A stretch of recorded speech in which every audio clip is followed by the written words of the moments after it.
Садақа берудің пайдасы, меніңше, жүрек садақасы деп қабылдасақ болады. Дүниені кейбір кісілер жан тәнімен сүйіп кетеді.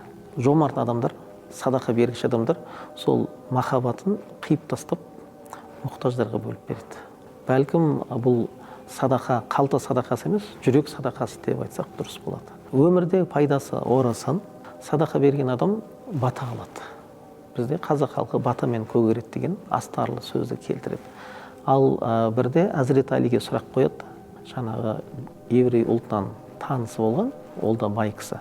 Ей Али, сен неге көп садақа бересің? Ол дүниеде жәннат тозақ болмай қалса қайтесің дегенде, Али өте ақылды жауап берген.